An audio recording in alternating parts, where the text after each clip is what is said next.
Hey everyone, welcome back to Classic Comics. So we have another posting from WDW Pro on the piratesandprincesses.net blog, in which he or she talks about the current state of Lucasfilm behind the doors of, as it says here, behind the doors of Kathleen Kennedy's Lucasfilm. So let's just go ahead and get into this one. The following is an in-depth look at Kathleen Kennedy's Lucasfilm. No part of this article is intended to demean. No part of this article is intended. The following is an in-depth look at Kathleen Kennedy's Lucasfilm. No part of this article is intended to demean or disparage any person associated with Lucasfilm or Disney. While most of this article is based on historical facts and references, parts of the article are the well-intentioned opinion of the author.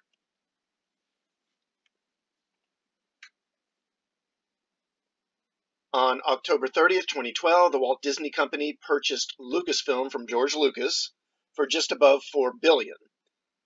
Placed in charge of Lucasfilm in George's stead was Kathleen Kennedy. Let's look at what happened next and how that's going today. Specifically, let's talk about whether or not there is a civil war at Lucasfilm and what the divisions really look like. One of the first things that Kathleen Kennedy did after taking charge of the company was hire Carrie Hart to run the Lucasfilm Story Group, which would be in charge of Star Wars narrative moving forward. However, as a matter of how the story group would actually operate, the individuals brought on board for it were actually less interested in Star Wars and more interested in quotas for sex and race for narrative moving forward.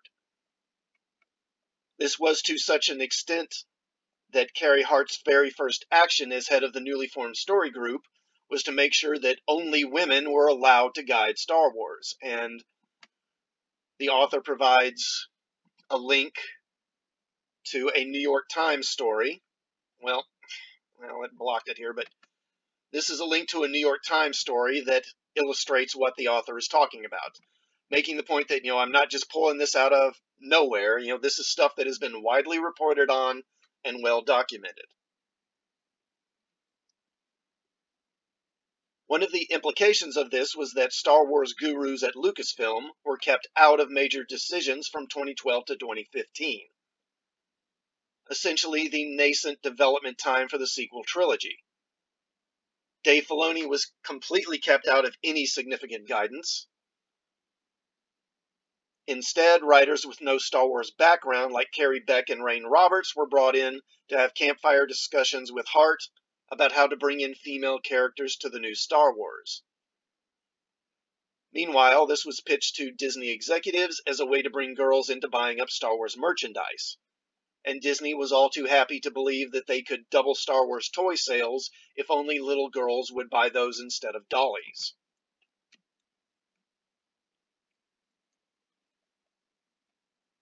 The problem was that not only did Lucasfilm's FemForce want to insert sex, gender, and racial quotas into their new Star Wars products, but they also wanted to discriminate against Caucasian males.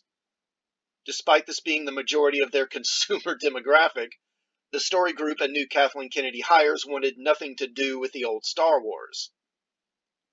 Their ridiculous and petty hatred of people groups went so far as to have them drawing a giant red X on Luke Skywalker, the main protagonist and hero of the franchise, in posters at Lucasfilm. Luke represented the patriarchy and male-dominated narratives, and for that reason, Mr. Skywalker would just have to go. And again, they provide some documentation here. They provide this link to Twitter. Where is this? Okay. Well, to this tweet from Rebel Librarian, who said, how much does Lucasfilm hate Star Wars? Hate what George Lucas built? Hate what fans value? If TLG wasn't enough to prove how much they hate Luke, check out the X on his face prominently displayed next to host Andy Gutierrez on an official Star Wars channel. And again, you see her talking on this Star Wars channel, and down here in the corner, you can see that's an image from Return of the Jedi, and Luke has an X over his face. And if we can bring that down, again, they kind of close in and show you here. So that's their view of Luke, just so you know. And again, this is not something that the author is pulling out of nowhere. This is documentation that kind of supports this argument. J.J. Abrams was brought in to do The Force Awakens with Lawrence Kasdan assisting in writing. The guidance given to them from Kathleen Kennedy and the story group was simple. Make New Hope for a new generation, make its protagonist a woman, and make Star Wars look like our world. As Abrams has said, from the beginning of discussions, the notion of a woman at the center of the story was always something that was compelling and exciting to me. And not just at the center. We knew that in addition to Leia, who was a critical piece of this puzzle, we wanted to have other women, not necessarily human, but female characters in the story. But with teaser trailers for Star Wars leaning heavily on nostalgia and the legacy characters fans loved, The Force Awakens opened to earth-shattering box office results. Despite harming the persona of one of the legacy characters and killing the same character, fans were excited to find out what would happen to the new female lead, Rey, the minority stormtrooper, Finn, and see just how the new baddies came to be.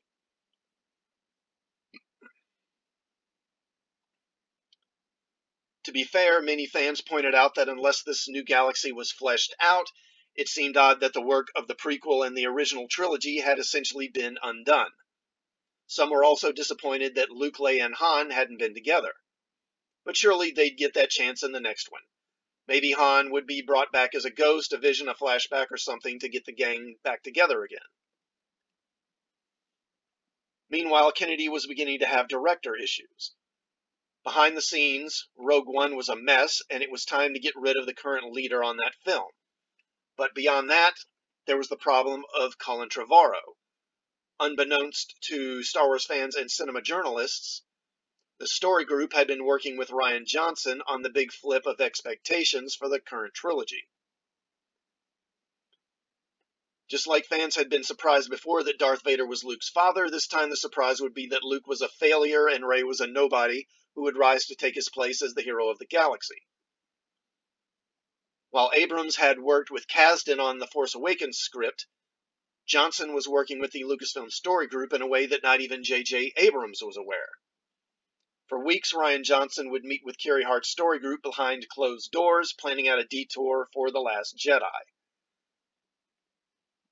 And again, there's a link to this story here on Sci-Fi Wire,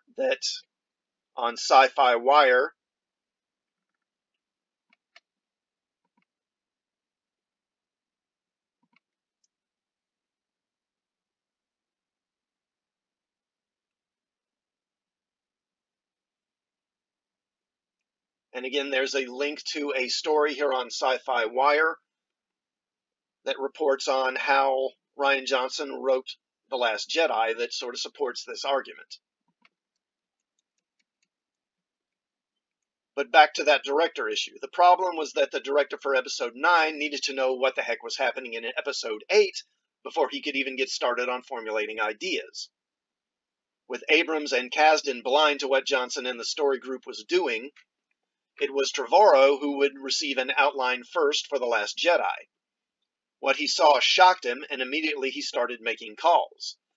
I can't make Episode 9 without Luke Skywalker, he told them. I have to have Luke Skywalker. The fans are going to go berserk if there's no Luke Skywalker.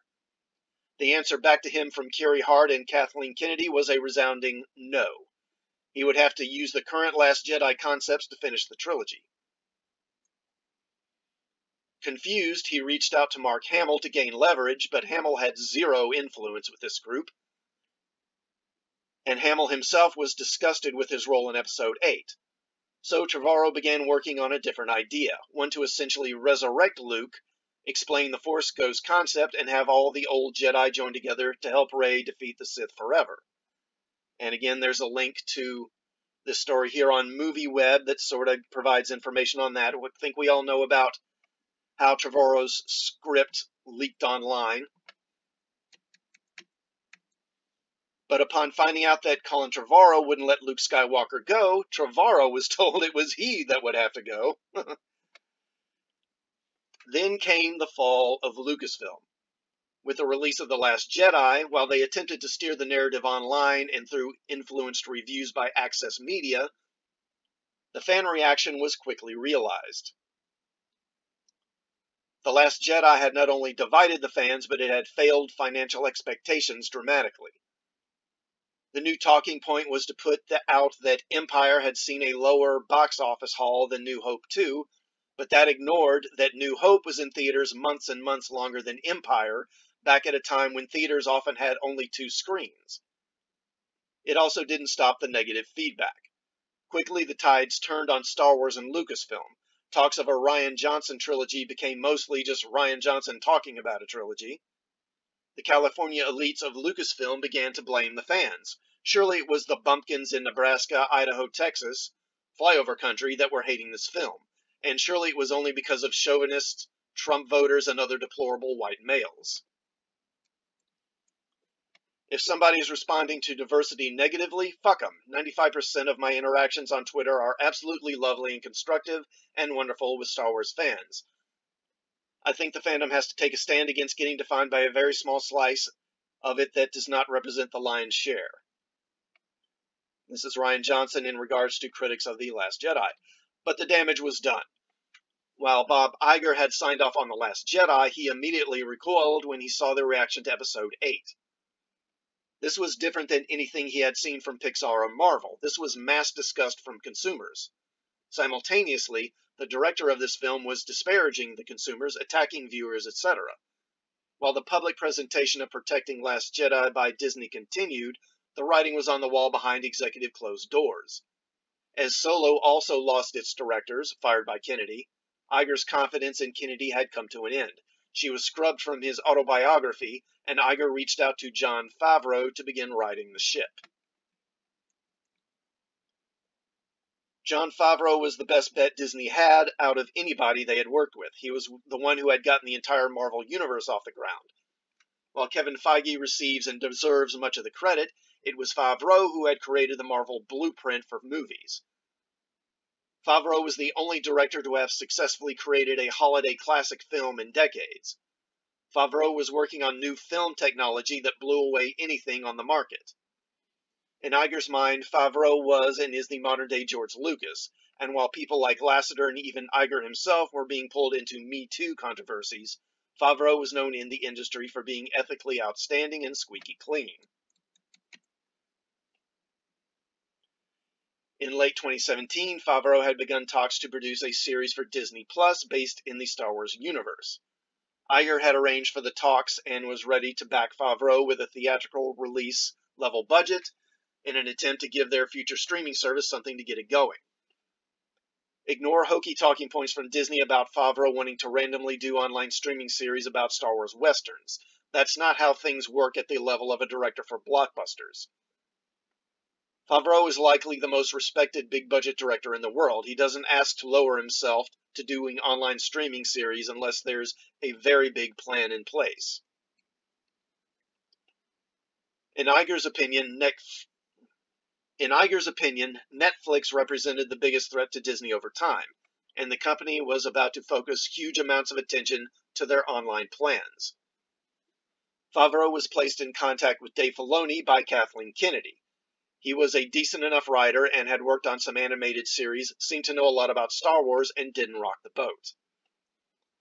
Favreau wanted someone who knew Star Wars inside and out, and since he wasn't interested at all in the story group, Filoni would do. Kennedy was busy with the big stuff, and a series on a streaming service was seen as below her in her attention. Little did she know Iger and Favreau had cooked up a very big idea. But after the public reception failure of The Last Jedi, after the DVD and Blu-ray sales tanked, and after Solo's directors were fired, and after Solo became the first ever Star Wars movie to lose money, Kathleen Kennedy's reign was over. Yes, she was still the figurehead, and yes, she had a contract extension. However, Bob Iger went to such a degree that he even publicly killed expectations of future Star Wars releases in the near term after the sequel trilogy would conclude.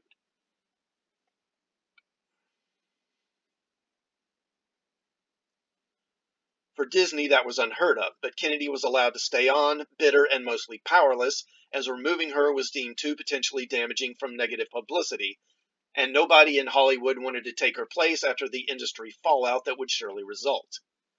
As toy sales crashed, video game revenue cratered, and Rise of Skywalker barely made half the money of The Force Awakens, Disney execs began working with Favreau more and more. Kennedy would help develop some minor Star Wars properties going forward, even while her first original animation series, Resistance, was dismally received. Favreau and his Star Wars guru Filoni were given the green light to go big with their series The Mandalorian. For Burbank, this was the Hail Mary. If The Mandalorian failed, Star Wars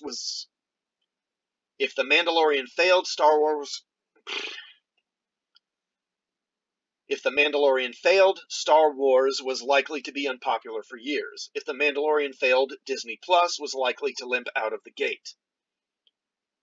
A rare move was made to give Filoni complete power over The Mandalorian. Kennedy could only provide him with notes. She could not dictate anything about the series. In one series of notes, she recommended going with Boba Fett as the lead character right out of the gate. Favreau overrode her. In the midst of all this, Galaxy's Edge at Disneyland had opened in late May of 2019. Whereas Iger had announced to the world that crowds would flock to the expansion without even any advertising, whereas Disneyland had gone multi-million-dollar renovations to handle the increased crowd sizes, Galaxy's Edge was an incredible flop. Attendance to Disneyland actually dropped. The destruction of Star Wars was complete, and now expectations were that The Mandalorian might fail as well. Iger had been embarrassed, Star Wars was a failing franchise, and they had just used up all of Disney's last free acreage on a development that actually cost them attendance. And again, whoever wrote this, provides a link to Lucasfilm where they talk about the paltry clouds at Galaxy's Edge. Then The Mandalorian launched. On November 12, 2019, The Mandalorian launched on Disney Plus, and it seemed to be successful. In fact, it seemed fans liked it. It actually grew in popularity over time. It returned to looking like a Star Wars film from the original trilogy. It was devoid of the flaws of the Kathleen Kennedy Star Wars brand, and best of all, it wasn't just popular, it was selling Disney Plus. People loved Baby Yoda. Toy sales began skyrocketing once manufacturing kicked into high gear for Baby Yoda toys. While Kennedy became embittered over the success of the one Star Wars property she had no control over, her story group had essentially been gutted. In 2019, Carrie Hart fled Lucasfilm as a consultant to join Rian Johnson's T Street studio, which has not produced a single success in 2 years. Don't count on them getting a trilogy anytime soon either. Kennedy continued to work on more series within Star Wars, but she would have no theatrical releases, and Favreau had complete control over whatever he wanted to do with the brand. His plans involved creating a streaming version of the MCU in which multiple series at cinema quality bring forth an interwoven narrative that culminates in cultural event crescendos.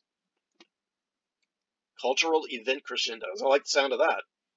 But the ultimate catastrophe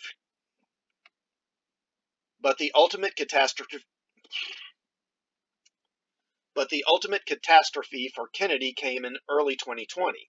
Just as the global pandemic was getting ready to strike, Kennedy lost yet another director. This time for her only theatrical release she had in the quiver, Indiana Jones 5. This one was a stinging rebuke because it meant the man who had originally brought her into the fold had abandoned her. Kennedy's first major role had been as Spielberg's production assistant on the original Indiana Jones film. Now, decades later, she had lost his confidence. James Mangold would be brought on as a replacement, but it would be he who would write the script with input from Harrison Ford. The movie might not even come out while Kennedy was still under contract with Lucasfilm. And, I would be fine if they never made that movie. I don't really want another Indiana Jones movie. But, we'll see. Some say there is a civil war at Lucasfilm. Others deny it and claim it's all a grandiose lie. In reality, behind the closed doors of Lucasfilm is a fractured studio of three ideological divisions. There are the old-timers who remember the days of George Lucas. There are the apolitical, non-ideological artisans. For those, most have kept their heads down and tried to keep themselves from being fired or disparaged. For those, most have kept their heads down and tried to keep themselves from being fired or disparaged by the Kathleen Kennedy crew. The KK crew, on the other hand, are the hires since 2012. The ones who held the key to the sequel trilogy but now have been relegated to comic book and young adult novels. The third group is the Favreau-Filoni bunch. This new group is comprised of Favreau loyalists brought in and generally work outside the confines of Lucasfilm proper. They get to bypass Kennedy and the KK crew, and their budgets come straight from the top of Disney. Where this goes in the future is anybody's guess, but how can a company continue with such stark differences is a wonder. But as best I know and can tell, that's the story of Lucasfilm in the Kathleen Kennedy era. And so WDW Pro came on the scene in the last 2 years as a reliable source for insider scoops, rumors, and news for the entertainment industry, specifically Disney. In 2020, and in spite of rapidly changing decisions behind the scenes, WDW Pro maintained an 87% accuracy rate for reports about Disney Parks' plans prior to public reveal. Pro seeks to detail the latest in entertainment with a focus on ethical, counter-narrative truthfulness. So, there's talk. Of course, some have reported that the ultimate goal of Favreau and Filoni is to erase the sequel trilogy, to use the veil of the Force or whatever to undo the sequel trilogy and chart a different future for Star Wars. I hope that's true. I'll believe it when I see it. And until then, look, I liked seeing Luke again, but it's going to take more than 10 minutes of Luke Skywalker to let me think that Disney is on the right track or that I can trust them again. Let me know in the comments what you think. Do you think that is the plan? Do you think that's going to happen? Let me know in the comments. And while you're at it, please do hit the like button, subscribe to the channel, and also hit the bell for notifications. And I will see you all next time. Thanks for watching.